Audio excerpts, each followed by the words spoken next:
ব্রাহ্মণ কুলে জন্ম নিয়েও যদি ব্রাহ্মণের আচরণ না থাকে, লোকে তাকে ব্রাহ্মণ মানে না, শাস্ত্র তাকে ব্রাহ্মণ বলে স্বীকার করে না।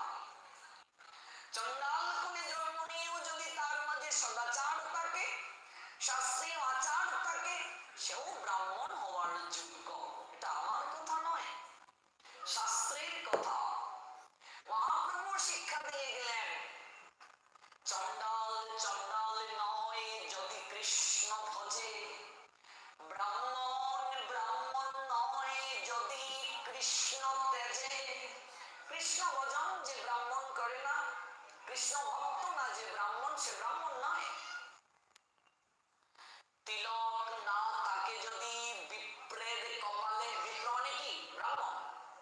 যার কপালে তিলক নেই, যে ব্রাহ্মণের কপালে, সেই কপাল শ্মশান সদৃশ জানিও সকলে। সেই কপাল কপাল শ্মশান তুল্য, দেখাটাও অপরাধ। ব্রাহ্মণ কুলকে শ্রেষ্ঠ কুল বলা হয়েছে।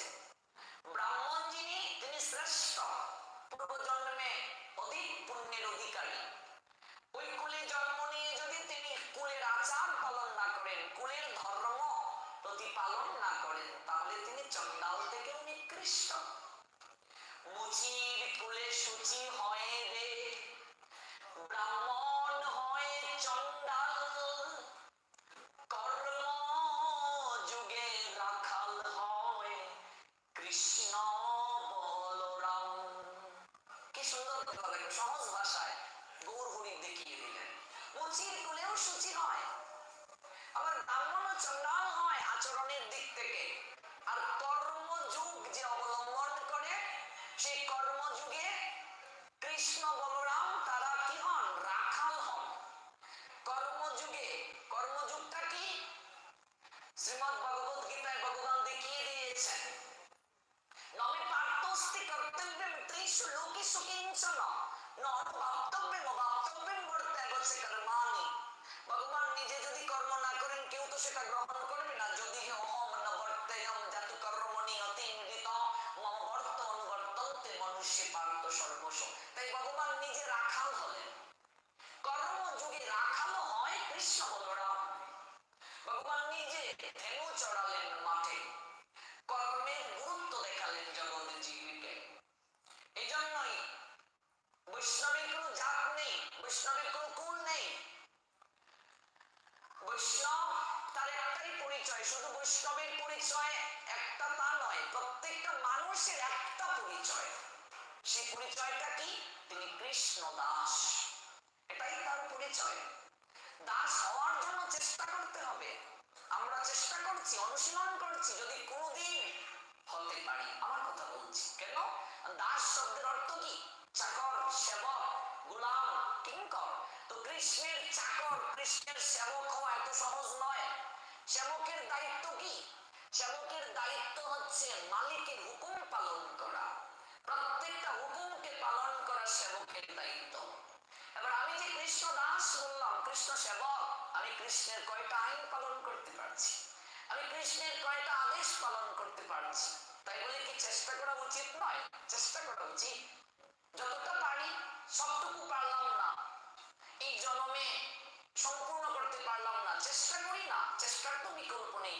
অনুশীলন করে গেলাম, করতে করতে করতে করতে কোনো একদিন যদি মালিকের প্রিয় পাত্র হতে পারি, কোনদিন যদি মালিকের প্রিয় পাত্র হতে পারি, ওই ভাব যতদিন পর্যন্ত হৃদয়ে জাগবে না যে আমি কৃষ্ণ সেবক, ততদিন পর্যন্ত হৃদয় থেকে অভিমান যাবে না। আর অভিমান যদি হৃদয় থেকে না যায়, কৃষ্ণ কৃপাও কখনো হবে না। অভিমানে কৃষ্ণ পাওয়া যায় না বাবা। শ্রীমতী রাধারানী তিনি কৃষ্ণ প্রেম তরঙ্গিনী।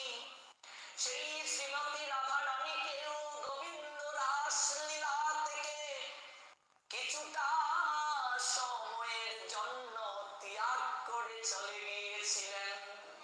শুনবো আমরা রাসের পূর্বে কথাগুলো। কেন?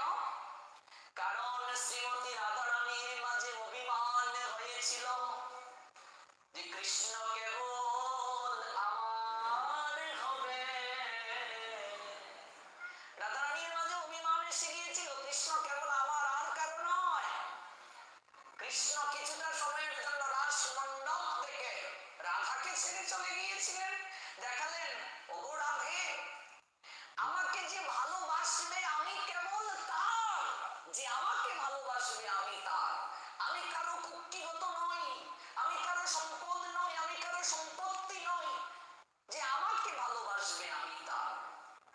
সে আমার, আমি সে তাহার, আমারও জন্য যা রাখি ছড়ে, যেজন পলকে না হেরে প্রলয় মনে করে আমি তাকে তার হৃদয় মন্দিরে।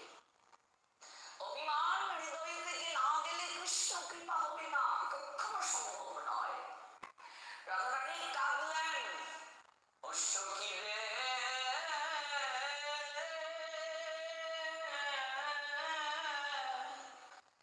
অভিমানে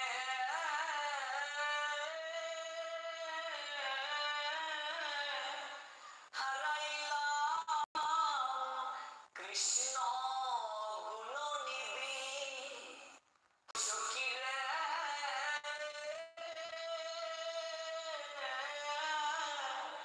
ওরে অভিমানে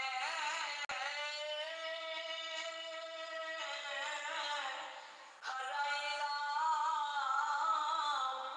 কৃষ্ণ গুণনিধি। যতক্ষণ পর্যন্ত হৃদয়ে অভিমান থাকবে কৃষ্ণ কৃপা হবে না।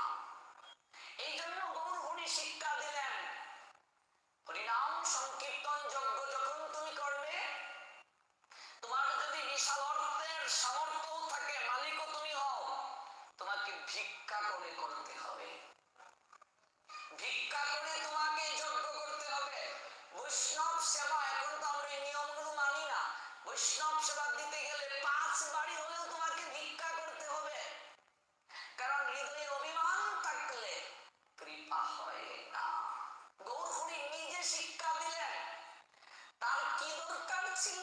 হরিদাস ঠাকুর যখন দেহ রাখলেন, হরিদাস ঠাকুর যখন দেহ রাখলেন, নিজের হাতে মহাপ্রভু হরিদাসে সমাধি দিলেন। নিজের হাতে ঝরঝর করে চুববে গৌর হরির জল ঝরছে। আমরা হরিদাস নির্জান আলোচনা করব, একটু প্রসঙ্গে এসেছে, একটু বলে নেই প্রসঙ্গটা। ঝরঝর করে প্রভুর চুববে জল ঝরছে। নিজের হাতে স্নান করালেন হরিদাসের দেহটাকে, নিজের হাতে দাদু সঙ্গে তিলক পরিয়ে দিলেন, নতুন বস্ত্র পরিধান করিয়ে দিলেন, নিজের হাতে বালিকায় সমাধি দিলেন। ভক্তের জন্য ভগবান কি করেন? কারণ হরিদাস বলছিলেন গৌর হরিকে, প্রভু ও প্রভু, এই জগতে তোমার কোটি কোটি ভক্ত রয়েছে যারা তোমাকে প্রাণ ভরে ভালোবাসে, তোমার লীলায় পুষ্টি সাধন করে, কিন্তু প্রভু আমার আপন ভুবনে তুমি ছাড়া যে আমার আর কেউ নেই। আমার তো কেউ নেই, ছোটবেলায় মাকে হারিয়েছি, বাবাকে হারিয়েছি, এই বদনে আমি কৃষ্ণ নামকে আশ্রয় গ্রহণ করেছি। আমি শুনেছি মহতের মুখে, যার জগতে কেউ নাই তুমি নাকি তার হও। আমার তো কেউ নেই পৃথিবীতে প্রভু, আমার তো কেউ নেই তুমি ছাড়া। তুমি যদি আমার আগে চলে যাও, ও প্রভু আমি ম্লেচ্ছ, এই দেহটা কেউ স্পর্শ করবে না, আমি এই বিরহ সহ্য করতে পারবো না। প্রভু আমি তোমার আগে জগৎ থেকে যেতে চাই।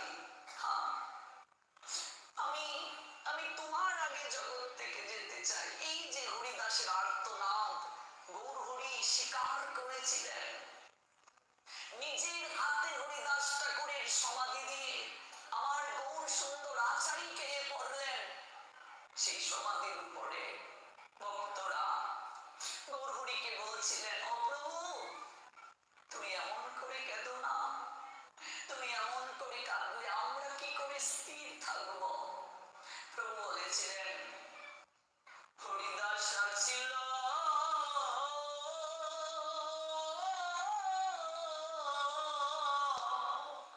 পৃথিবীর শিরোমণি,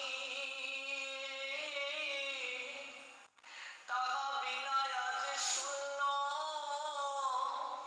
হরে হইল মেদিনী। একজন বৈষ্ণব যদি জগৎ থেকে চলে যায়, বসুন্ধরা মা একটা রত্নকে হারিয়ে ফেলে। হরিদাস পৃথিবীর শিরোমণি ছিল, তাহা বিনা আজ শূন্য হইল মেদিনী। নিজের হাতে গৌর হরি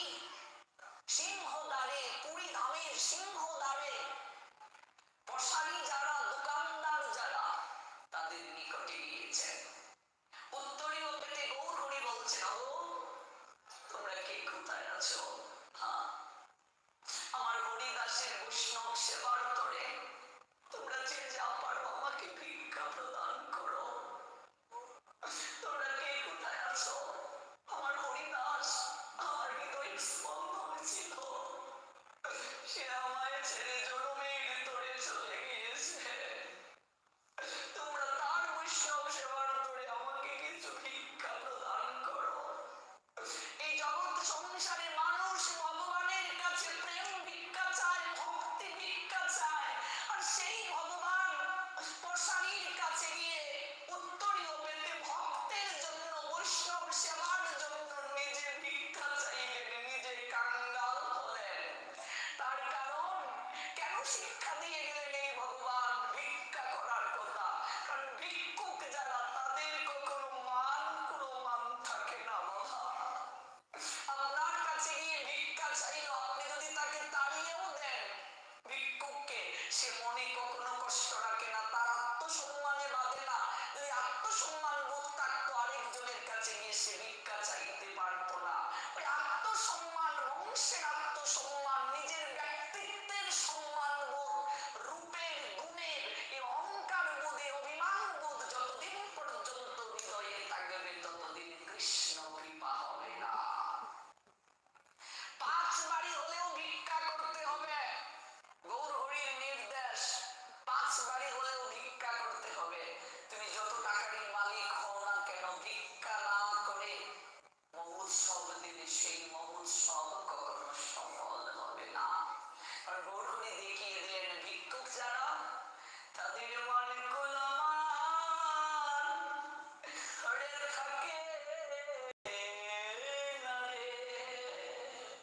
ভিক্ষা মানে কি? কৃষ্ণ প্রেম ভিক্ষা চাওয়া। দেখো নাই বৃন্দাবনে জগৎ শেঠের মন্দির? হ্যাঁ, জগৎ শেঠের কাছে গিয়ে মুর্শিদাবাদ জেলার জমিদার কৃষ্ণচন্দ্র সিংহ কি করেছিলেন? 1775 খ্রিস্টাব্দে জন্ম নেওয়া গঙ্গা গোবিন্দ সিংহের পুত্র রামকৃষ্ণ সিংহ, তার পুত্র কৃষ্ণচন্দ্র সিংহ সমস্ত কিছুকে ত্যাগ করে চলে গিয়েছিলেন বৃন্দাবনে। গুরুদেবের চরণাশ্রিত হলেন। গুরুদেব বললেন, দেখো বাবা, আমার কাছে ভিক্ষা নেওয়া তো এত সহজ নয়। তুমি তো জমিদার ছিলে, জীবনে কোনোদিন তুমি দুঃখ কি বুঝোনি। আমার কাছ থেকে ভিক্ষা নিতে গেলে দাঁড়ে দাঁড়ে তোমায় মাধুকরী করতে হবে ব্রজবাসীদের নিকটে গিয়ে। শোনো বাবা, যে তোমাকে ভিক্ষা দেবে সেও তোমার কাছে যেমন, যে তোমাকে ভিক্ষা না দিয়ে তাড়িয়ে দেবে সেও তোমার কাছে তেমন হৃদয়ে কখনো খুব উদ্ভাসিত করতে পারবে না। পারবে তো? গুরুদেব, আপনি যদি কৃপা করেন আমি পারবো। বাবা, বৃন্দাবনের প্রত্যেকটা দাঁড়ে দাঁড়ে তুমি ভিক্ষায় যাবে, কোনো গৌর বাকি রাখবে না। শোনো বাবা, যদি তোমার মাঝে অভিমান কাজ করে তুমি কিন্তু আমার শিষ্য হতে পারবে না। প্রত্যেকটা দাঁড়ে দাঁড়িয়ে গিয়ে ভিক্ষা বের হলে, নগো তোমরা কে কোথায় আছো? আমাকে কৃষ্ণ প্রেম ভিক্ষা দাও। নিত্য যে কৃষ্ণচন্দ্র জমিদার সোনার পালঙ্কে ঘুমিয়ে রাজভোগ খেত, আজকে সেই কৃষ্ণচন্দ্র জমিদার দাঁড়ে দাঁড়ে ভিক্ষা করছে। বালুকে বালিশের মতো বানিয়ে তার মাঝে শুয়ে পড়েছে। তার মাঝে কোনো অহংবোধ আসলো না। বৃন্দাবনের দাঁড়ে দাঁড়ে মাধুকরী করতে গিয়ে তার চিরজনমের শত্রু জগৎ শেঠের অট্টালিকায় সে ভিক্ষা করতে যেতে পারলো না। অভিমান কাজ করলো, শত্রু ভাব কাজ করলো। সব জায়গায় গেলেন অন্তর্যামী গুরুদেব, সদ্গুরুদেব, তিনি শিষ্যের হৃদয়ের ভাব উপলব্ধি করতে পারেন। বাবা, সদ্গৃহে গিয়েছ? আজ্ঞে গুরুদেব। তুমি আমার কাছে মিথ্যে কথা বললে। তুমি জগৎ শেঠের কুটিরে গিয়েছ? গুরুদেব, কি করে যাব? সে যে আমার শত্রু হয়, আর রাজত্ব নিয়ে মামলা চলছে তার সঙ্গে। বাবা, বহির জগতের একটা শত্রুর সঙ্গে তুমি সমাধান করতে পারলে না, অন্তর জগতে তোমার যে আরো 6টা শত্রু হয়েছে, কাম, ক্রোধ, লোভ, মোহ, মদ, মাৎসর্য, এগুলোর সঙ্গে কি করে তুমি সমাধান করবে? বাবা, রাজত্ব ছেড়ে আসলে শত্রুতা ছেড়ে আসতে পারলে না।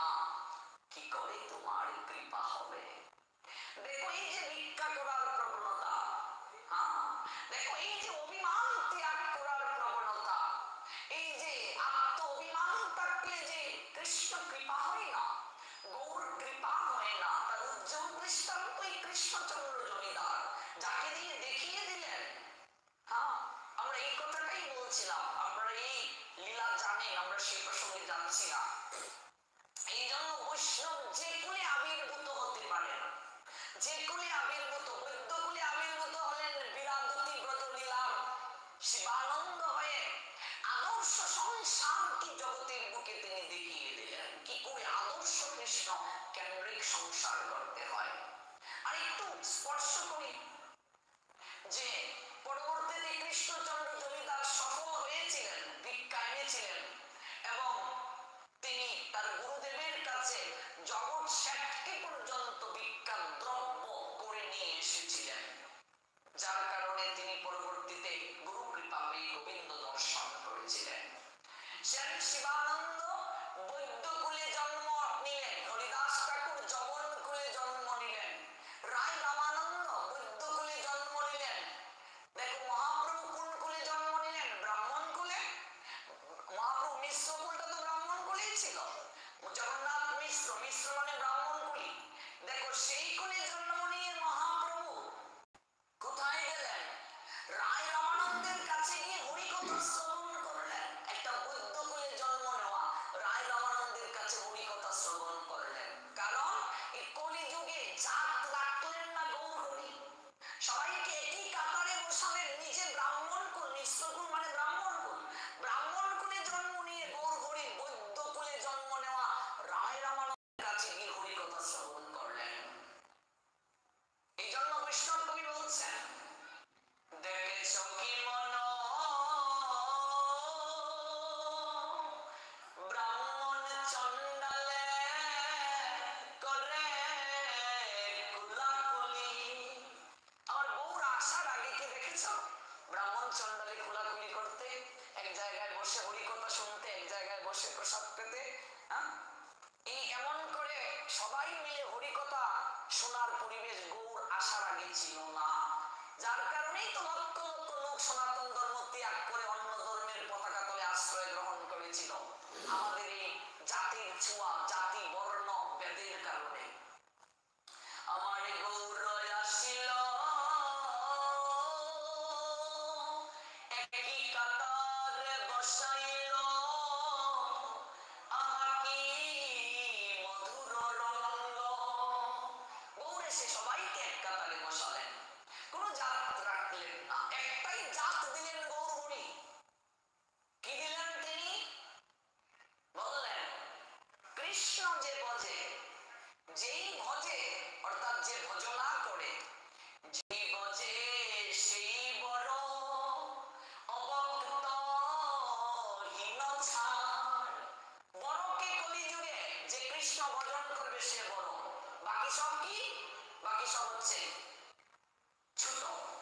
যেই ভজে সেই বড় অভক্ত হীন ছাড়। কৃষ্ণ ভজনে নাই জাতি কুলাদি বিচার। কৃষ্ণ ভজন করতে কোনো কুল জাত কিচ্ছু বিচার নাই। এই জন্য বৈদ্যকুলকে ধন্য করলেন সেন শিবানন্দ, রায় রামানন্দ উভয়ই বৈদ্যকুলকে ধন্য করলেন। সেই শিবানন্দের পুত্র তিনজন, এই যে আপনারা কীর্তন করেন, তিন পুত্র সঙ্গে বলছে সেন শিবানন্দ। তিন পুত্র নাম কি?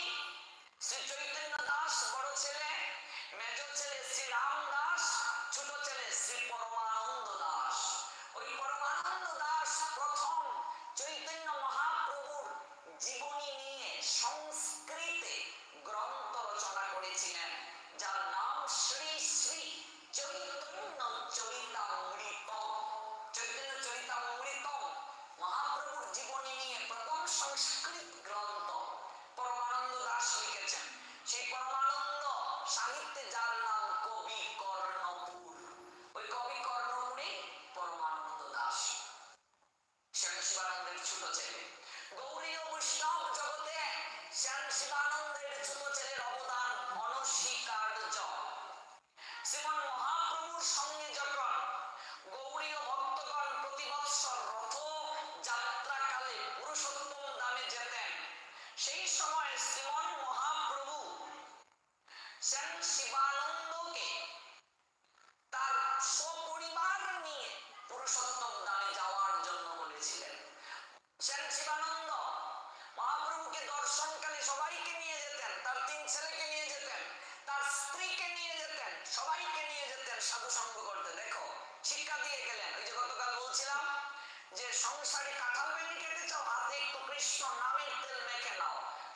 রথযাত্রা কখন আনন্দ ঘন হবে? সবাইকে নিয়ে আসতে হবে সাধু সঙ্গে। এটা স্বয়ং শিবানন্দ দেখিয়ে দিলেন। সংসার তো করতেই হবে, কিন্তু সংসারটা কিভাবে করতে হবে? স্বয়ং শিবানন্দের মতো করো। 3 ছেলে, স্ত্রী, সবাইকে নিয়ে স্বয়ং শিবানন্দ সাধু সঙ্গ করতে যেতেন। কোনোদিন কাউকে রেখে যেতেন না। দেখো আদর্শ সংসার কাকে বলে। কৃষ্ণ সংসার কিভাবে করতে হয়, কাউকে রেখে যেতেন না। শ্রীমান মহাপ্রভুর সঙ্গে দেখা করতে স্বয়ং শিবানন্দ সবাইকে নিয়ে যেতেন। সংসারী মানুষ যারা, তারা মিতব্যয়ী হবে। মহাপ্রভু শিক্ষা মানে অধিক ব্যয় করা যাবে না, এটা মহাপ্রভু শিক্ষা দিয়েছেন।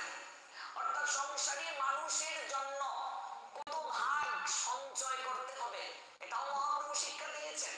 মহাপ্রভুর প্রত্যেকটা আচরণ আমাদের চলার পথের পাথেও। দুর্ভাগ্য আমরা গৌর লীলা আমরা রিসার্চ করি না, আমরা গৌর জীবন আদর্শকে আমরা অধ্যয়ন করার চেষ্টা করি না। চৈতন্য ভাগবত অন্তলীলা যদি আপনারা পড়েন, সেই জায়গায় দেখবেন চমৎকার ভাবে বৃন্দাবন দাস ঠাকুর লিখেছেন, ঈশ্বর আজ্ঞায় প্রতি বৎসরে বৎসরে সঙ্গে আইসেন রথযাত্রা দেখিবারে। মহাপ্রভু শিক্ষা দিলেন, যেখানেই থাকো, সংসার করছো 6 মাস, 6 মাস তোমরা কি করবে? 6 মাস তোমরা এসে সাধু সঙ্গ করবে। শ্রাবণ, ভাদ্র, আশ্বিন, কার্তিক এবং অগ্রহায়ণ রথযাত্রা পর্যন্ত থাকবে। এর আগে অর্থাৎ সংসারী মানুষদের জন্য চাতুর্মাস ব্রত পালন বাধ্যতামূলক আমি বলছিলাম, তাতেও না পারলে কার্তিক। কিন্তু প্রত্যেক বছরে বছরে রথযাত্রার আগে যেতেন। ঈশ্বর এখানে মহাপ্রভুকে ইঙ্গিত করা হয়েছে। তিনি আদেশ দিলেন প্রত্যেক বছর তোমরা আসবে। বিশেষ করে চাতুর্মাস ব্রত 6 মাস না পারলে 4 মাস তো থাকতেই হবে। শ্রাবণ, ভাদ্র, আশ্বিন, কার্তিক 4 মাস থাকতে হবে। রথযাত্রার সময়ও থাকতে হবে। এটা হচ্ছে মহাপ্রভুর শিক্ষা। পূর্ববঙ্গের ভক্তদেরকে, পার্শ্বদেরকে বলছেন। চৈতন্য ভাগবত অন্তলীলা অষ্টম পরিচ্ছেদ। চলিলা মুকুন্দ দত্ত কৃষ্ণের গায়ন, শিবানন্দ সেনাদি লইয়া আত্মগণ।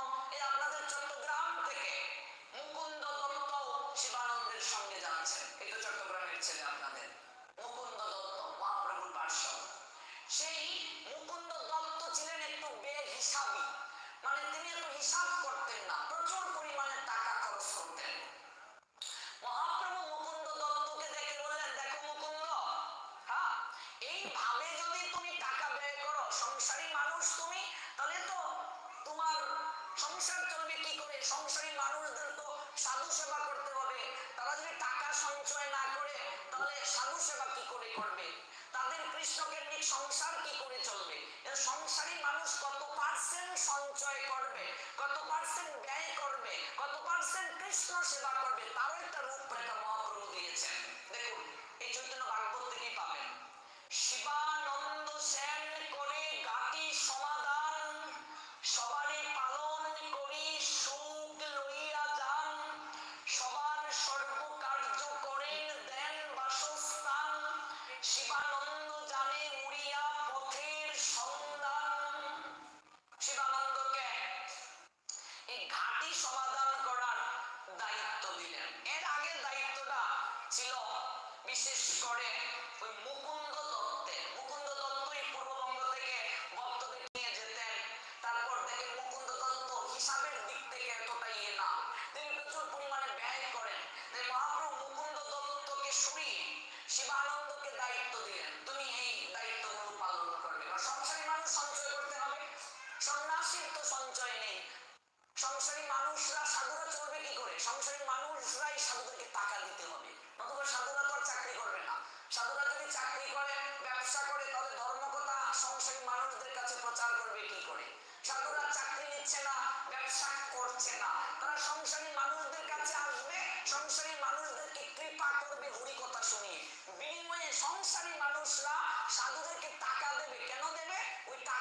সাধুরা কৃষ্ণ সেবা করবে, ওদের তো আর সম্বল নেই, ওরা কৃষ্ণ সেবা কি করে করবে? সংসারী মানুষরা টাকা না দিলে।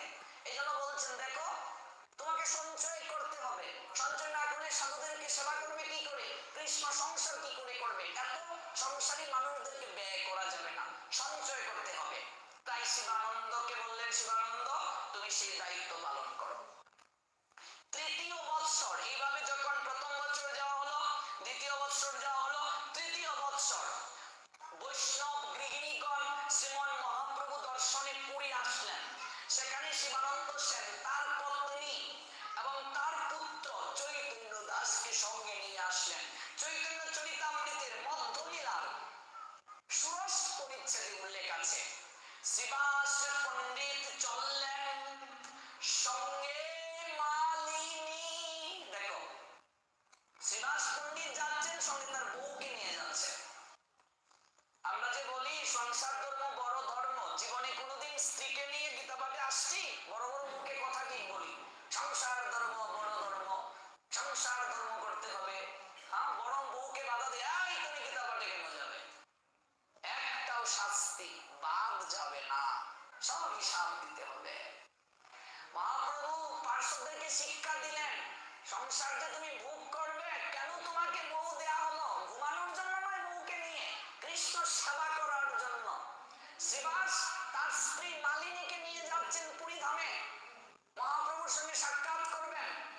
শিবানন্দ তার বউকে নিয়ে যাচ্ছেন। প্রত্যেক সংসারী মানুষ যারা মহাপ্রভুর পার্শ্বদ, তার বউ তার বাচ্চা সবাইকে নিয়ে যাচ্ছে, মহাপ্রভুর সঙ্গে সঙ্গ করবে। ওই 4 মাস মহাপ্রভুর সঙ্গে থাকবে, অনেকে চাতুর্মাস ব্রত করবে মহাপ্রভুর সঙ্গে।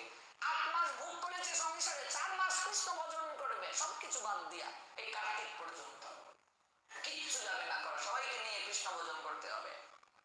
শিবানন্দের সঙ্গে চলে তাহার গৃহিণী, শ্রীবাস পণ্ডিত সঙ্গে নিয়ে চলে তার স্ত্রী মালিনী। শ্রীবাসের স্ত্রীর নাম কি? মালিনী দেবী। মালিনী দেবী সঙ্গে যাচ্ছে, আর শিবানন্দ যাচ্ছে তার স্ত্রীকে নিয়ে। সঙ্গে আছে শিবানন্দের বালক নাম চৈতন্য দাস, ছোট্ট বালক, ছেলেটাকেও সঙ্গে নিয়ে যাচ্ছেন, চলো বাবা সাধু সঙ্গ বিয়ে করবে।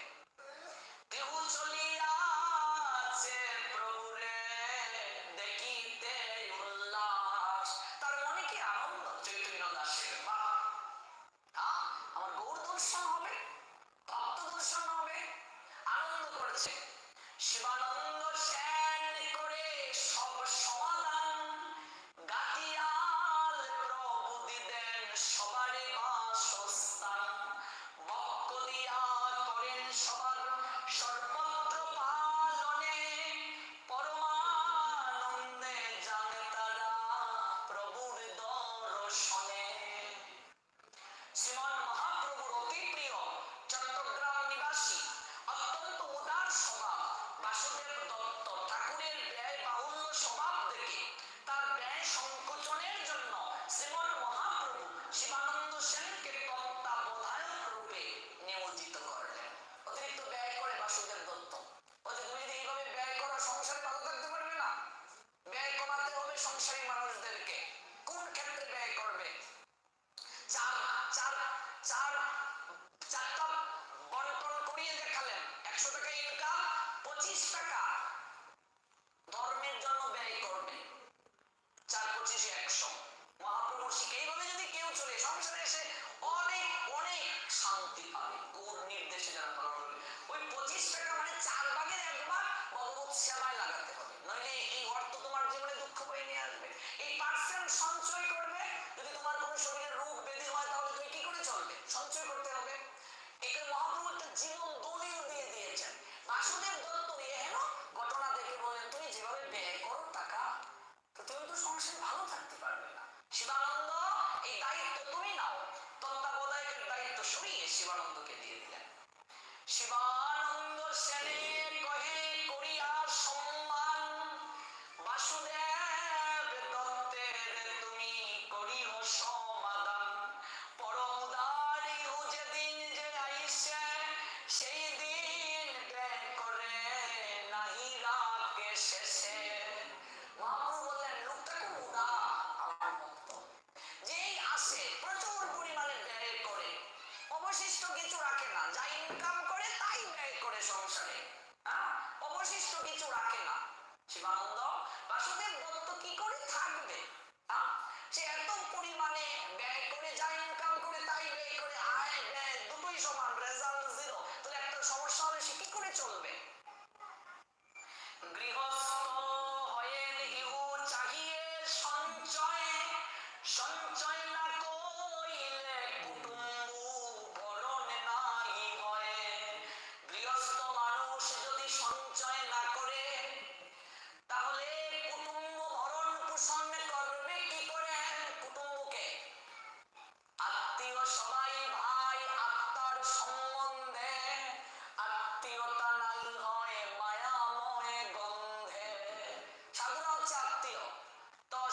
সে সঞ্চয় না করে তো সাধুদেরকে সেবা করবে কি করে? সাধুরা এসে থাকবে?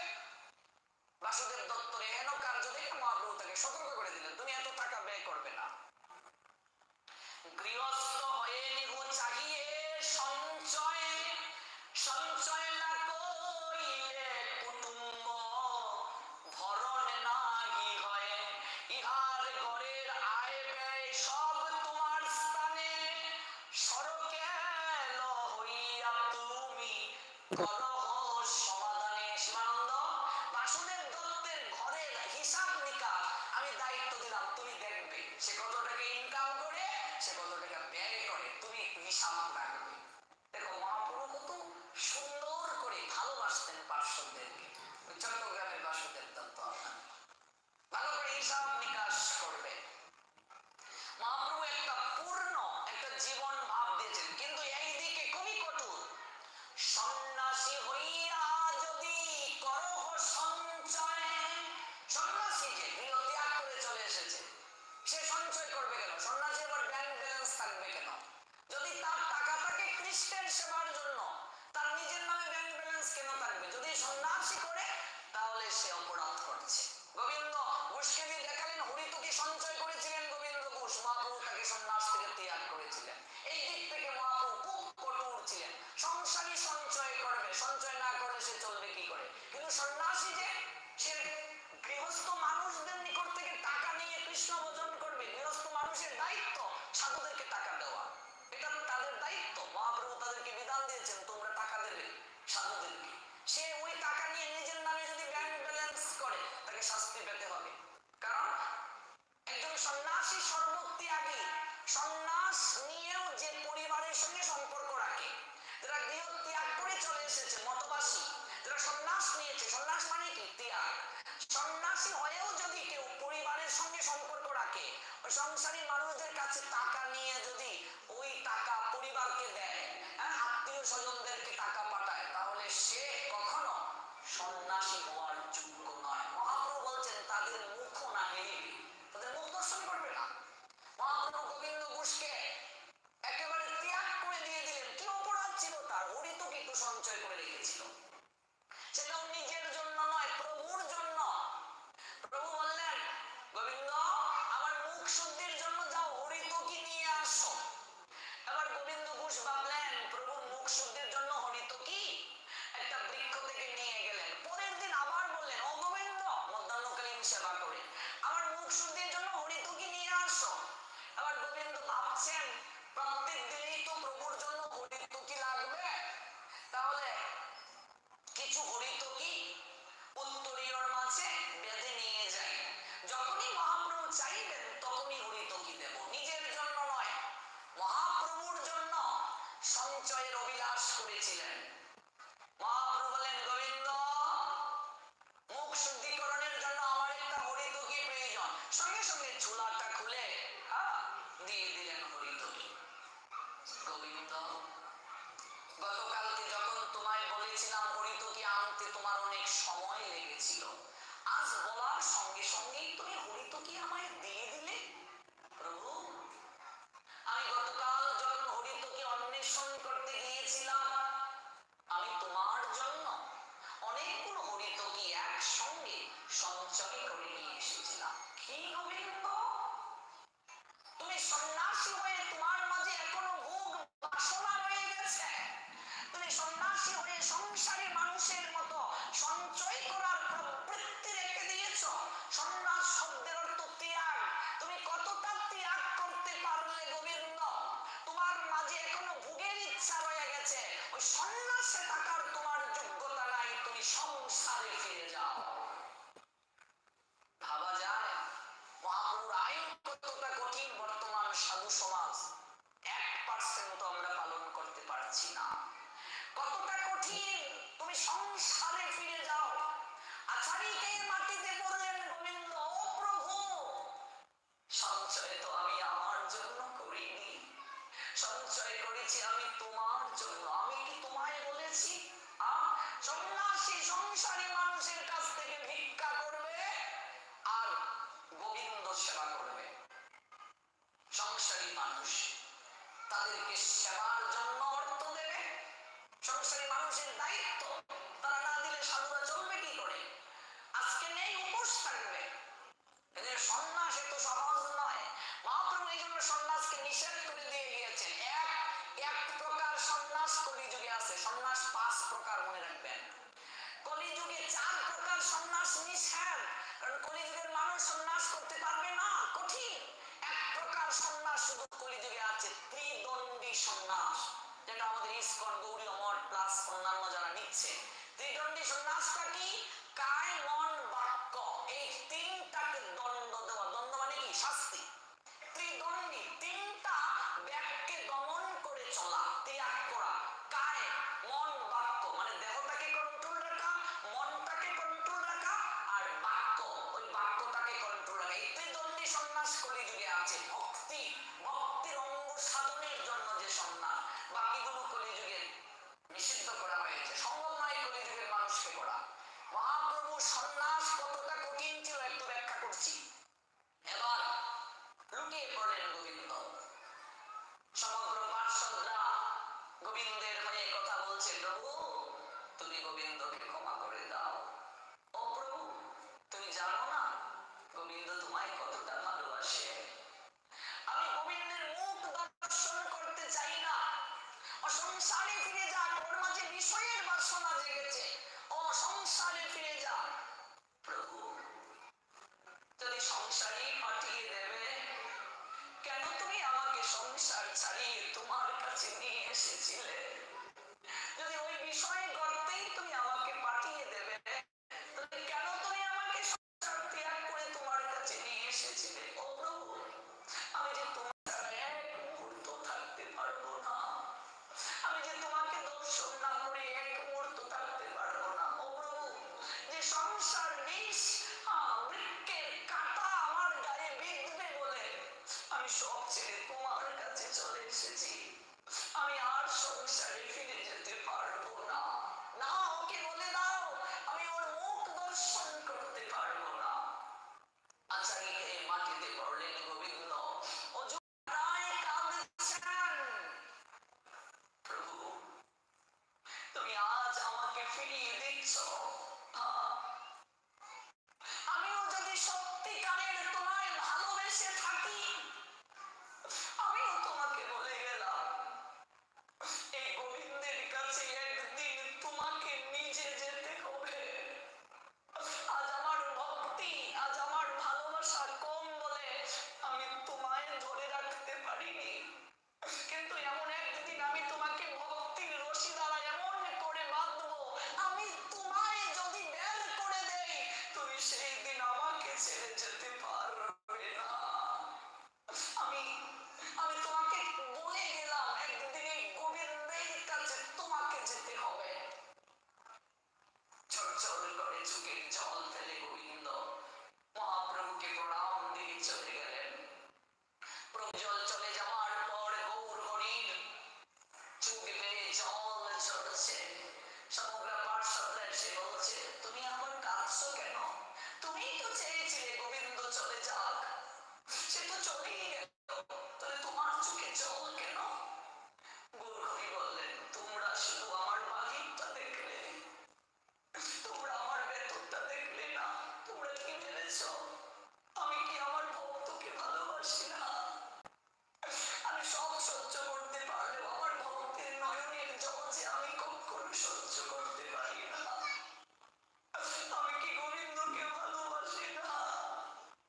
গোবিন্দের জন্য আমার যে ভিতরটা হাহাকার করছে, কিন্তু আমি যদি আজ গোবিন্দকে সঞ্চয়ের শিক্ষা দিয়ে থাকি, পরবর্তী বৈষ্ণব সমাজ, সন্ন্যাসী সমাজ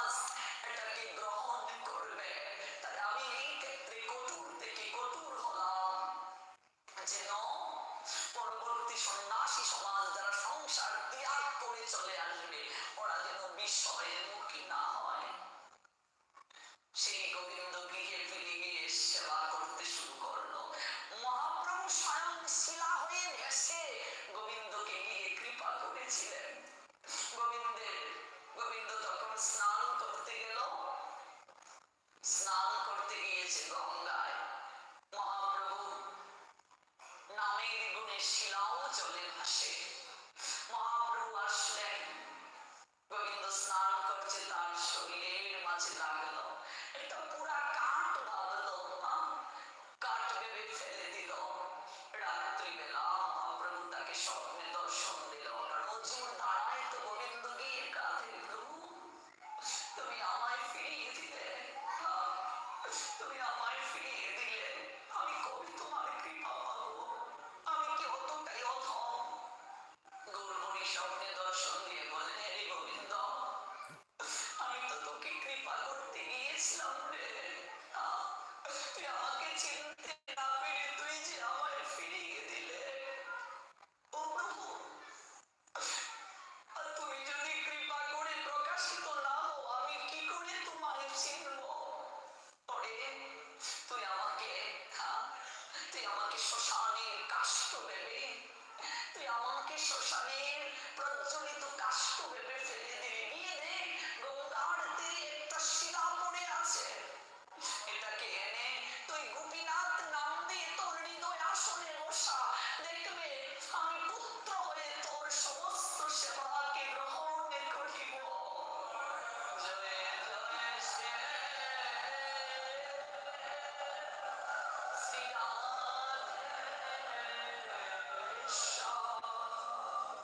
আমি আমি গ্রহণ করিব তোর সেবা। ওরে গোবিন্দ, আমি যে তোকে ফিরিয়ে দিয়েছি, প্রত্যেকটা মুহূর্তে আমার তোর কথা মনে হয়। ওরে ভক্ত ভগবানকে ছেড়ে যতটা না কষ্ট পায়, তার চেয়ে বেশি কাঁদেন, তার চেয়ে বেশি কষ্ট পান ভগবান ভক্তের জন্য। ভক্তির জন্য ভগবান কাঁদেন। এই কথাটাই বলেছিলেন। বাবার হাত ধরে একটা ছেলে মেলায় গিয়েছে, মেলায় ঘুরতে ঘুরতে বাবাকে বলছে, ও বাবা, ও বাবা আমি বেলুন কিনবো, বাবা আমি সার্কাস দেখবো, একের পর এক বায়না ধরছে। হঠাৎ ছেলেটা থেকে বাবার আঙ্গুল ধরে সে মেলায় ঘুরছিল, বাবা তার কাছে নেই। বাবা বাবা বাবা বলে চিৎকার করে ছোট্ট ছেলেটা ডাকছে আর কাঁদছে। হাজার হাজার লোকের ভিড়ে কে শুনবে ছোট্ট ছেলেটার ক্রন্দন? বাবার কানে কি যাবে ছোট্ট ছেলেটার এত ছোট ছোট ডাক? একজন লোক এসে বলছেন, পুত্র কাঁদছো কেন খোকা? আমি বাবার হাত ধরে মেলায় এসেছিলাম, আমার বাবাকে আমি হারিয়ে ফেলেছি। বৃদ্ধ লোকটা বলছেন, পুত্র তুমি কি শুধু তোমার বাবাকে হারিয়ে কাঁদছো?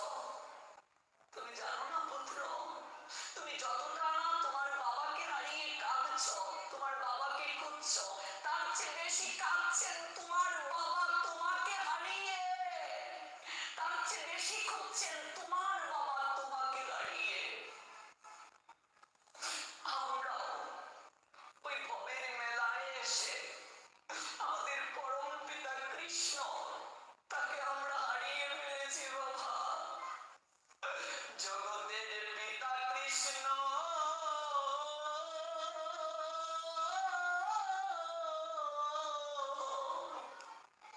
যে না বোঝে পিতৃদ্রোহী পাতকে ওরে জন্মে জন্মে তা।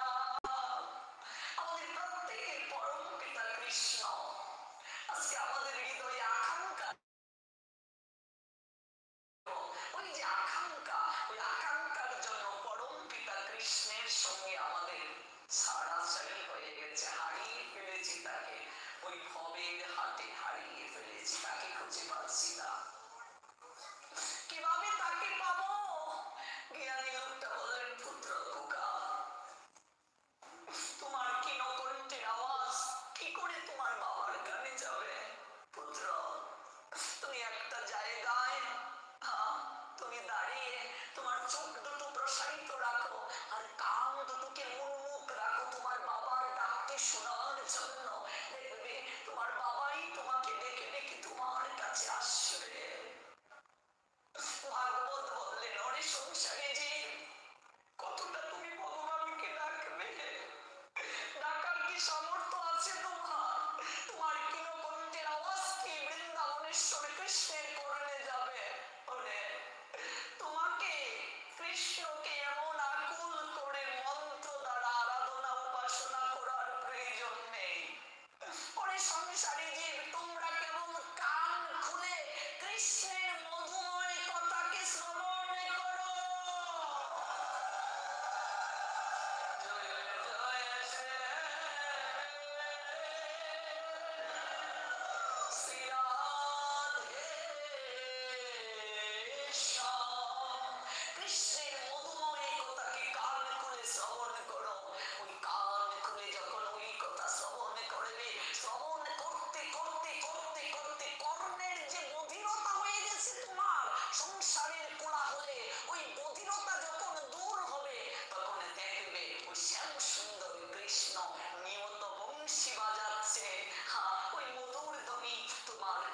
আসবে। এখনো বৃন্দাবনে বাঁশি বাজে, এখনো বৃন্দাবনে বাঁশি বাজছে, আমরা শুনতে পাচ্ছি না। এখনো বৃন্দাবনে রাস হচ্ছে, এখনো নীল যমুনায় ব্রজ গোপিকাদের নিয়ে কৃষ্ণ লীলা করছেন, বিহার করছেন। এই চরণ যুগে সম্ভব নয়। শ্রবণ করো, শ্রবণ করতে করতে তোমার কর্ণের বধিরতা বুঝবে, চিত্তরূপ দর্পণ তোমার মার্জন হবে। তাহলে এই অপ্রাকৃত প্রেম বিলাস আস্বাদন করার তোমার যোগ্যতা হবে। তুমি কেবল প্রাণ খুলে তুমি শ্রবণ করো। শ্রবণ করলে মঙ্গল হবে। ভক্তির 64 অঙ্গের মাঝে শ্রবণ সর্বশ্রেষ্ঠ। আর সংসারী মানুষ আমরা, আমাদের তো নিয়ত ভাগবত শ্রবণ করতে হবে। প্রত্যেকটা পদে পদে আমাদের বিপদ, প্রত্যেকটা পদে পদে কলি আমাদের পিছনে তাড়া করছে। সংসারী মানুষ আমরা যারা, আমরা বিষয়ী মানুষের সঙ্গে চলছি। সাধুরা তো সবসময় মন্দিরে ভগবত চিন্তায় থাকবে। সংসারী মানুষদের সব কিছু করতে হয়। এই জন্যই তো বললেন একজন গৃহত্যাগী যে গৃহ ত্যাগ করে সন্ন্যাসী হয়ে গেছে, সে যতটা কৃপা পাবে, একজন সংসারী মানুষ যদি কৃষ্ণের সংসার করে কৃষ্ণের আরাধনা করে, সেও সন্ন্যাসীর সম কৃপা লাভ করবে। দুটোই সমান। তবে সংসারী মানুষেরা এত সহজ ভাবে এটা করতে পারবে না। মায়া তার পিছনে।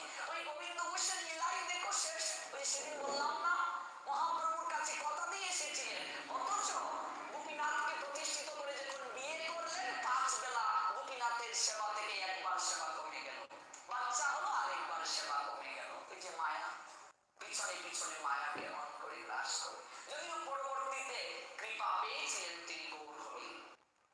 আমাদের প্রসঙ্গটা ছিল যে একজন কৃষ্ণ ভক্ত, সে জানে এই সমস্ত কিছু কৃষ্ণের, সমস্ত সেবা কৃষ্ণের সন্তুষ্টির জন্য করা উচিত।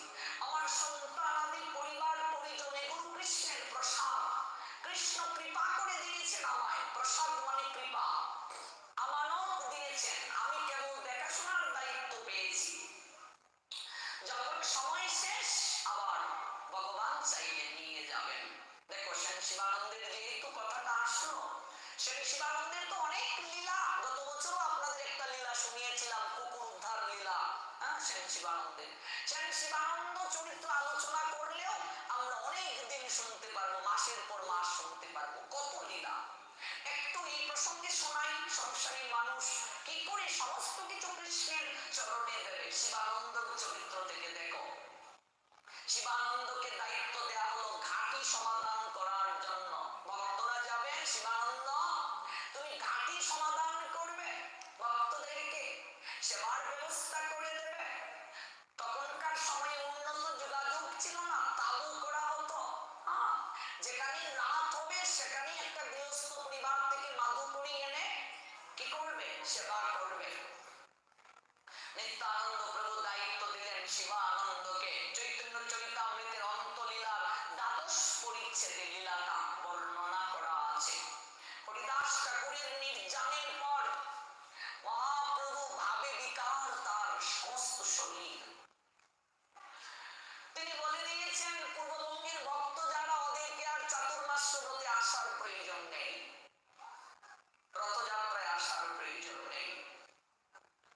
কিন্তু নিত্যানন্দ ভাবলেন হরিদাস চলে যাওয়ার পর মহাপ্রভুর মন ভালো নেই, ভক্ত বিরোহী প্রভু ক্রন্দন করছেন।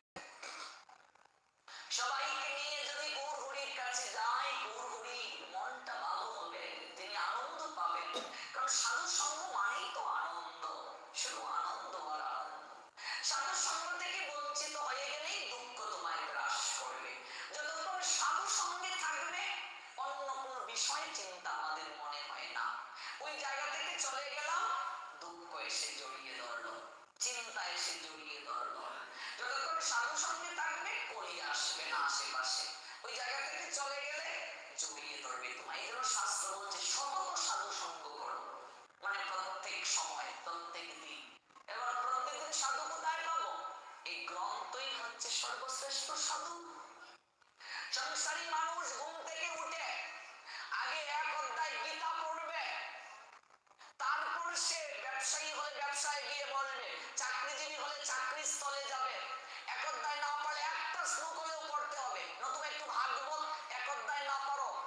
মিনিট সময় পড়ো, 10 মিনিট সময় পড়ো, এটা পড়তেই হবে, এটা দায়িত্ব আমাদের।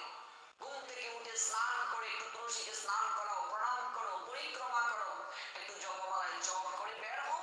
তোমার যে ডিউটি সেই ডিউটি দিয়ে করবে, কিন্তু আগে ভগবানের ডিউটিটা করে নাও। আমি সেবক, ভগবান মালিক, তারও তো একটা তার প্রতি আমার দায়িত্ব আছে, তার ডিউটি আমাকে পালন করতে হবে। দেখো আমি চাকরিজীবী হলে 8টায় যদি আমার ডিউটি থাকে কর্মস্থলে, জাস্ট 8টায় আমি সেখানে গিয়ে উপস্থিত হই। কারণ কি, আমি তার অধীনে চাকরি করি।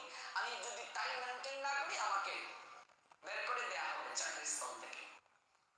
তাহলে ভগবানের ডিউটি কয়টি পদকে পালন করা হয়? 5টায় আরতি, না সময় আছে, আরো 10 মিনিট পরে উঠি। 4:30টায় আরতি, না সময় আছে, আরো পরে উঠি। এই জায়গায় আমাদের অবহেলা। কারণ কি, এই জায়গাতেই আমাদের অবহেলা। তার মানে একটাই কারণ, ওই চাকরিটাকে আমি ভালোবাসি, বিনিময়ে আমি অর্থ পাচ্ছি, টাকা পাচ্ছি।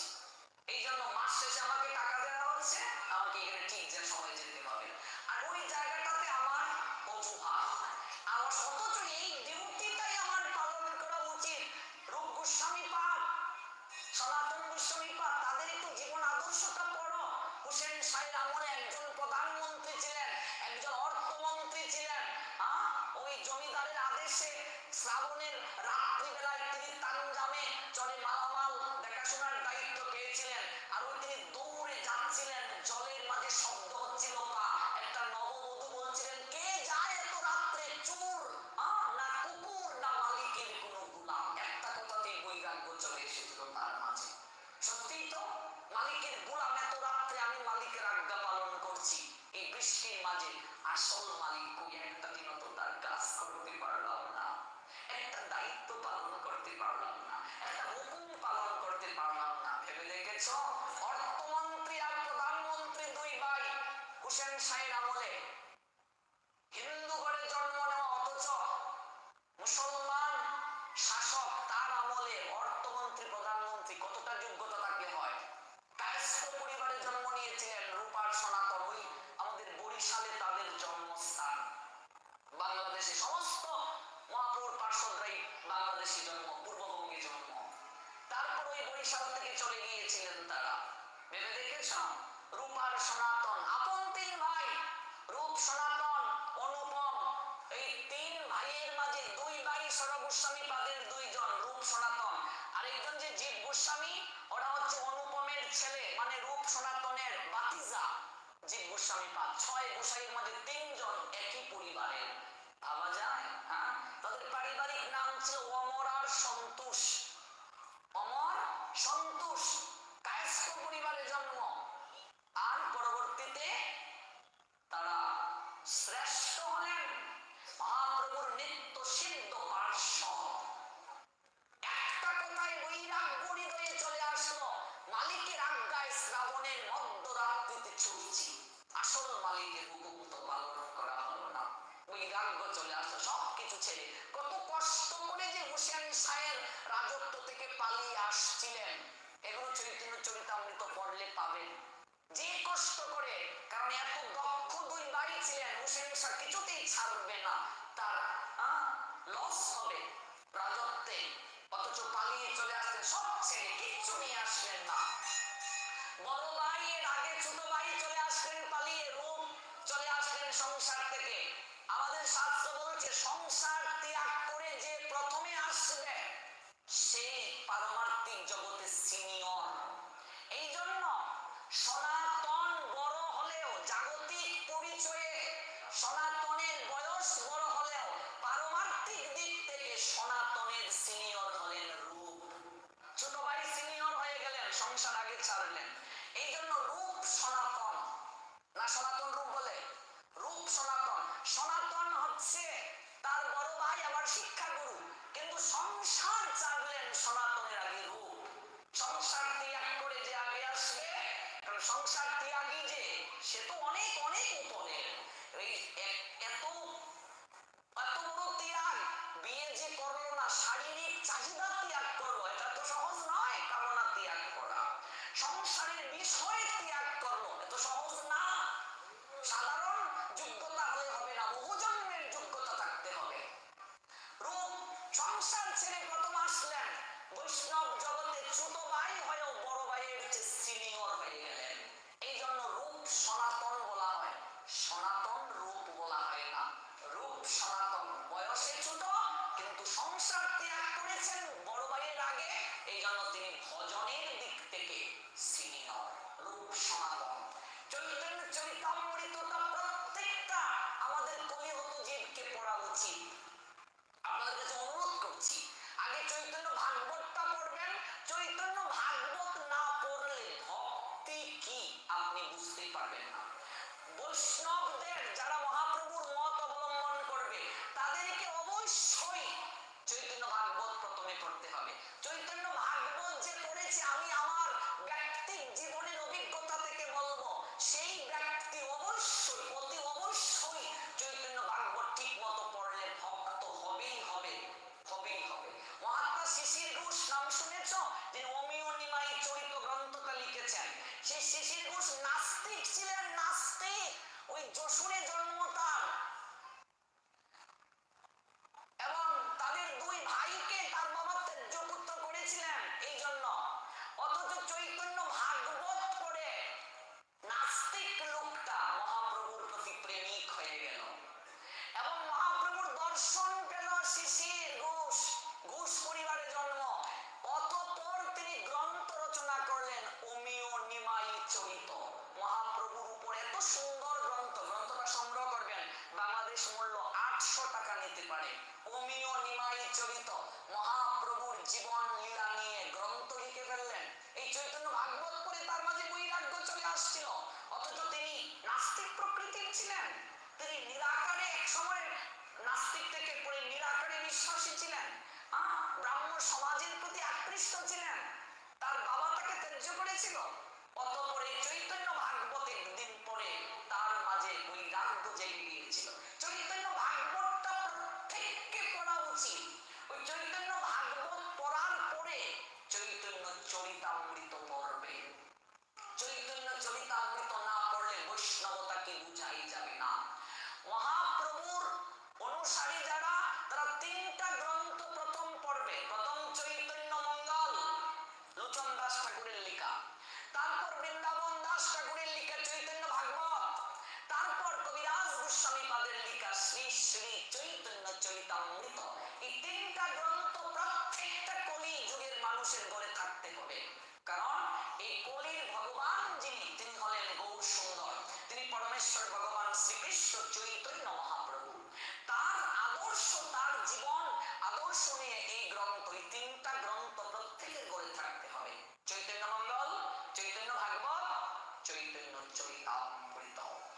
এই চৈতন্য চরিতামৃত, চৈতন্য ভাগবত সংসারী মানুষ যারা, তাদেরকে কি করে কৃষ্ণ ভজন করতে হবে মহাপ্রভু তার পার্শ্বদেরকে দিয়ে শিক্ষা দিয়েছেন। আমরা সংসারী, আমাদের সংসারের কথা শুনতে হবে। সংসারে কি করে আমরা কৃষ্ণ ভজন করবো, এই কথাগুলোকে বেশি গুরুত্ব দিতে হবে আমাদের। আমরা তো আর ত্যাগী নই। আমরা যেহেতু সংসারী, আমি নিজেও এখনো সংসারী, সংসারের বন্ধনে আটকা আছি। আমাদের সংসারের কথা শুনতে হবে। সংসারী মানুষরা কি করে কৃষ্ণের সংসার করবে? সমস্ত কিছু আপনার সাত্ত্বিক হয়ে যাবে, আপনার অর্থ সাত্ত্বিক হয়ে যাবে, আপনার ব্যবসা, আপনার চাকরি, সমস্ত কিছু আপনার পাপ মুক্ত হবে যদি সবকিছু আপনি কৃষ্ণ সেবায় আপনি যদি অর্পণ করেন। সেই শিবানন্দ তিনি কি করলেন? ঘাটির দায়িত্ব পেলেন। নিত্যানন্দ প্রভু তাকে দায়িত্ব দিলেন, তুমি ঘাটি সামলাবে, ভক্তদেরকে প্রসাদ খাওয়াবে। হরিদাস ঠাকুরের নির্যানের পর মহাপ্রভুর প্রেম বিকার রাত্রি দিনে অধিকভাবে বর্ধিত হলো। প্রতি বৎসরের ন্যায় গৌড়ীয় ভক্তগণ পুরী ধামে যেতে তারা উদ্যোগী হলেন। ভক্তগণ নবদ্বীপে এসে মিলিত হলেন। শ্রীমন মহাপ্রভু নিষেধ করলেন যেন না যাওয়া হয়। তথাপি নিত্যানন্দ প্রভু শ্রীমন মহাপ্রভুকে না জানিয়ে পূর্ববঙ্গের ভক্তদেরকে নিয়ে পুরী ধামে যাওয়ার জন্য যাত্রা করলেন। শিবানন্দ সেন, তার স্ত্রী, তার 3 পুত্র, তারা সবাই সঙ্গে লইলেন। শ্রীবাস লইলেন, মালিনী লইলেন,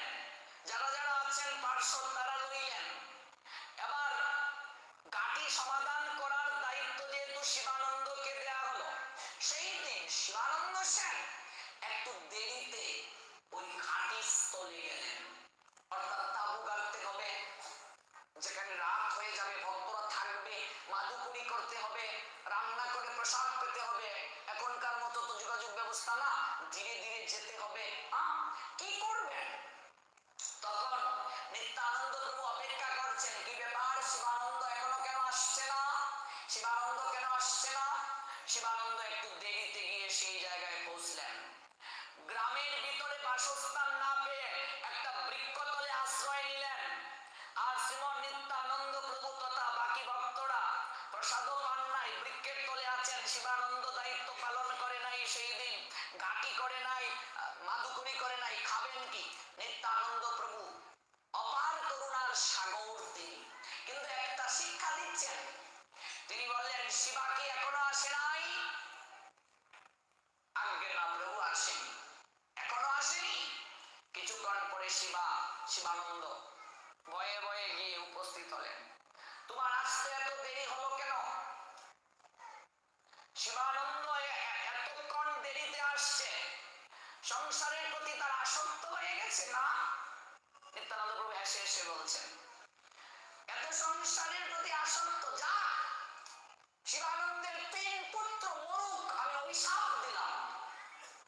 নিত্যানন্দ বলছেন, শিবার 3 ছেলে মরুক, আসতে দেরি করেছে, সংসারের প্রতি আসক্ত হয়ে গেছে, 3 ছেলে মরুক। কথাটা শোনার সঙ্গে সঙ্গে শিবানন্দের স্ত্রী কাঁদতে শুরু করলেন। মা তো 3 ছেলে মরে যাবে, এটা শুনে কি মা স্থির থাকতে পারে? কান্না শুরু করে দিলেন।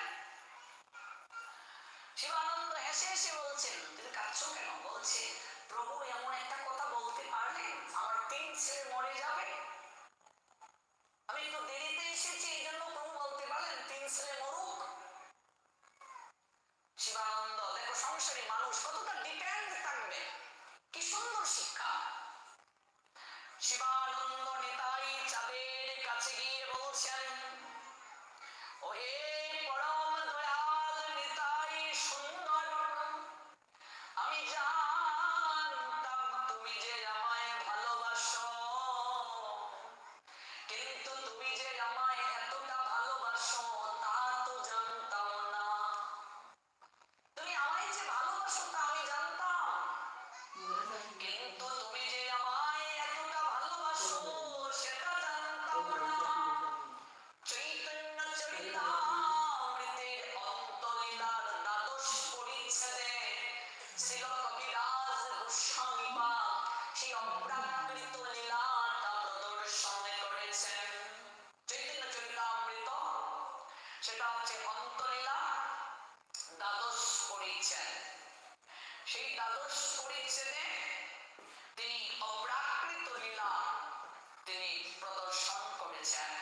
চৈতন্য চরিতামৃত অন্তলীলা দ্বাদশ পরিচ্ছেদ। আজি মোরে বৃত্ত করি অঙ্গীকার কইলা, যেমন অপরাধ বৃত্তের যোগ্য ফল দিলা। প্রভু, চাকরকে তার মালিক যে দণ্ড দেয়, তুমি আমাকে আজ সেই দণ্ড দিলে, আমার 3 ছেলে মরে যেন যায়, তুমি সেই সেই আমি অভিশাপ।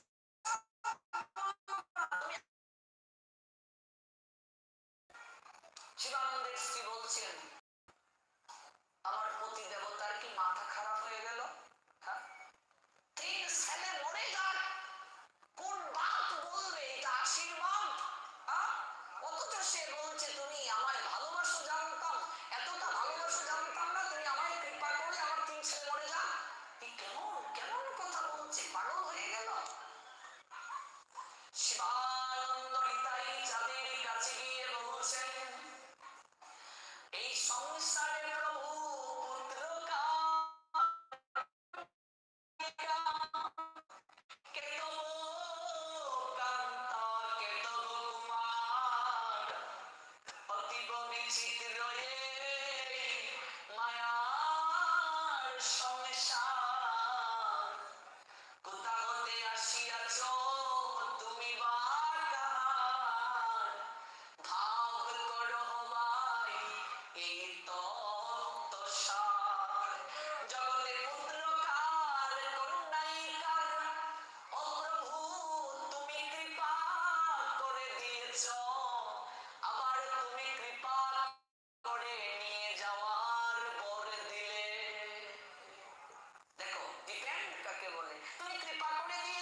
বলছো আজ?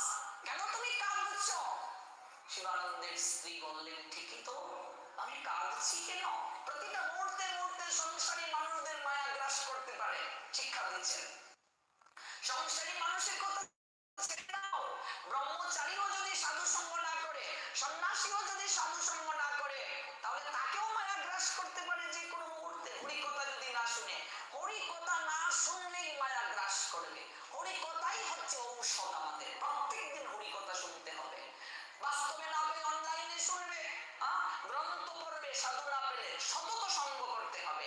নিতাই চাঁদের কাছে গিয়ে বললে, প্রভু এটা আমার কৃপা, সংসারে পুত্র কার কন্যা কার, ও প্রভু তুমি দিয়েছ কৃপা করে, আবার তুমি নিয়ে যাবে। শিবানন্দ, আমি তোমার 3 ছেলে মরে যাওয়ার কথা বলছি, আমি বুঝেই বলেছি প্রভু। নিতাই চাঁদ শিবানন্দকে কাছে টেনে বললেন, তুমি কৃষ্ণের সংসার করতে পারলে, হে শিবানন্দ, আমি তোমায় পরীক্ষা করে দেখেছি। ওই শিবানন্দ আসো, আমার চরণ তোমার মস্তকে দেব। হে শিবানন্দ, হে শিবানন্দ, আসো আসো, আমার চরণ তোমার মস্তকে দেব। নিতাই চাঁদের কথা শুনে শিবানন্দ নিতাই চাঁদের চরণে লুটিয়ে পড়ল। ও প্রভু, ব্রহ্মায়াদি দেবগণ যে চরণে ধুলা পায় না, হে প্রভু তুমি কৃপা করে ওই চরণে ধুলায় আমাকে অভিষিক্ত করলে। সংসারে থেকেও দেখো কেমন করে কৃষ্ণ কৃপা পাওয়া যায়, গৌর কৃপা পাওয়া যায়, নিতাই কৃপা পাওয়া যায় সংসারে দেখেও। হে প্রভু, ব্রহ্মা আদি দেবতাদেরও এই চরণ দুর্লভ। চৈতন্য চরিতামৃতে অন্তলীলায় কবিরাজ গোস্বামী পাদ বলছেন, ব্রহ্মার দুর্লভ তোমার শ্রীচরণের রেণু, হেন চরণ স্পর্শ পাইলা প্রভু হে মোর দম তনু। ব্রহ্মারও দুর্লভ ওই চরণ রেণু পাওয়া, আর তুমি আমার মতো সংসারী জীবের মস্তকে তোমার এই রাঙ্গা চরণ তুমি স্থাপন করলে। আজি হতে মোর সফল হইল জন্ম কুল কর্ম, ওহে নিতাই চাঁদ আজি পাইনু কৃষ্ণ ভক্তি অর্থ কাম ধর্ম। আমার জন্ম সফল হলো, আমার কুল সফল হলো, আমার জীবন ধন্যাতি ধন্য হয়ে গেল প্রভু তোমার এই রাঙ্গা চরণ পেয়ে। ও প্রভু, আমি যেন এমন করে, আমি এমন করেই যেন কৃষ্ণ প্রেম রসে আমার সংসার ধর্ম প্রতিপালন করতে পারি। এই কথা বলিয়ে শিবানন্দ পুত্র সহ নাচিতে লাগিল। ও শিবানন্দের কি আনন্দ, তারা পিতায় পুত্রে ঘুরে বজে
হয় সাধু প্রত্যেকের সঙ্গে আলিঙ্গন করব।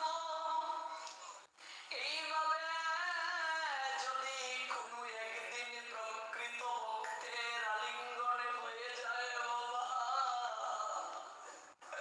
এইভাবে যদি কোনো একদিন শুদ্ধ বৈষ্ণবের চরণ দুলি নেওয়া হয়ে যায়, ওনার মানবে জন, তার মানবে জন সফল হবে।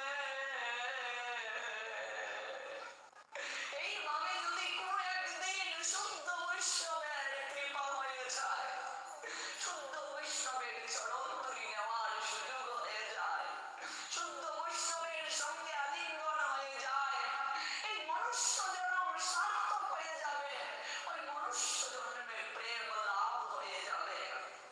যে কৃষ্ণ প্রেম যদি লাভ না করা যায়, গৌর হরি বলছেন শুনো হে জগৎ জীব, হরে কৃষ্ণ ধন বিনা ব্যর্থ,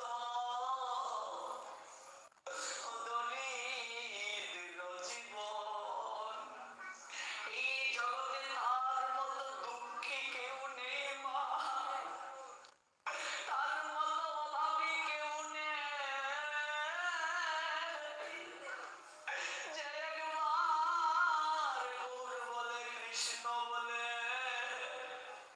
নয়নের জল দিতে পারল না, যে আজ কৃষ্ণ প্রেম লাভ করতে পারল না, তার মতো অভাবী আর কেউ নেই। কৃষ্ণ ধন বিনা ব্যর্থ, দরিদ্র জীবন, দাসী করি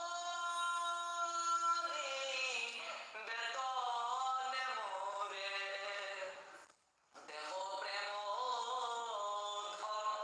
গৌর হরি বললেন, দেখো বৈষ্ণবের কাছে গিয়ে আমার গৌর সুন্দর ভগবান বললেন, হ্যাঁ ওই বৈষ্ণব ঠাকুর, হ্যাঁ আমি কৃষ্ণ ধন আজও লাভ করতে পারিনি, আমার জীবন বিফলে চলে গেল। দাস করি বেতন মুড়ে, কারো বাড়ি যদি কেউ কাজ করে দিন শেষে সন্ধ্যায় তাকে তো একটা পারিশ্রমিক দেয়, বেতন দেয়, অর্থ দেয়। মহাপ্রভু বললেন, হে বৈষ্ণব ঠাকুর, আমি তোমার সমস্ত গৃহের কাজ করে দেব, দিন শেষে পারিশ্রমিক বেতন আমাকে অর্থ দিতে হবে না। ওই বৈষ্ণব ঠাকুর আমাকে একটু কৃষ্ণ প্রেম ভিক্ষা দাও। ওই বৈষ্ণব ঠাকুর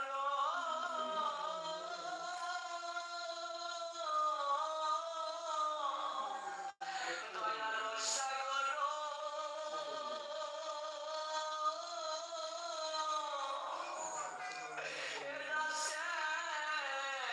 করুণা করি। হে বৈষ্ণব ঠাকুর, তুমি তো দয়ার সাগর, ইহকালে পরকালে তুমি বিনা বান্ধব আর কেউ নেই। বৈষ্ণব ঠাকুর আমার করুণার সিন্ধু, ইহকালের প্রেম দাতা, পরকালের বন্ধু। বৈষ্ণব ঠাকুর করুণার সিন্ধু, তারা ইহকালে প্রেম দাতা, এই ইহকালে তারা প্রেম দানে দানে বিতরণ করে, আর ওই প্রেম তারা যে দান করে পরকালে ওই সাধু, ওই বৈষ্ণব, ওই গুরুদেবে কৃপা করে ভবের গাতে তিনি আমাদের হয়ে কৃষ্ণের নিকটে সুপারিশ প্রদান করে। জয় জয় শ্রী রাধে শ্যাম। ওই বৈষ্ণব ঠাকুর দয়ালু সাগর, এ দাসী করুণা করি দিয়া পদ ছায়া, শুধুকে আমারে হ্যাঁ তোমারও চরণ ধরি। হে বৈষ্ণব ঠাকুর, হে বৈষ্ণব ঠাকুর, তুমি কৃপা করে আমাকে কৃষ্ণ প্রেম দান করো, কৃষ্ণ ভক্তি দান করো। শিবানন্দকে সমস্ত ভক্তরা জড়িয়ে ধরলেন, ভাই শিবা তুমি কৃপা পেয়েছ, তুমি একটিবার আমাদেরকে আলিঙ্গন দাও, একটিবার তুমি চরণ ধুলি দাও। ওই ধুলি পেয়ে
সামর্থ্য অনুযায়ী এই মহামহোৎসবে যুক্ত হয়ে আপনারা এই মনুষ্য জীবনে দুর্লভ কৃপা থেকে আপনারা বঞ্চিত হবেন না, কৃপা লাভের প্রয়াসী হোক।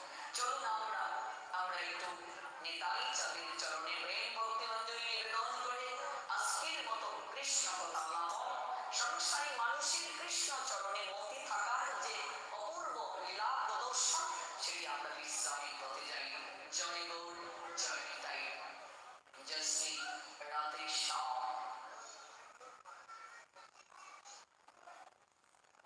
নিতাই চাঁদের চরণে একটু প্রেম ভক্তি অঞ্জলি নিবেদন করি। চলুন আমরা প্রাণ গৌর নিত্যানন্দ বলে ডাকুরে, নিতাই মতো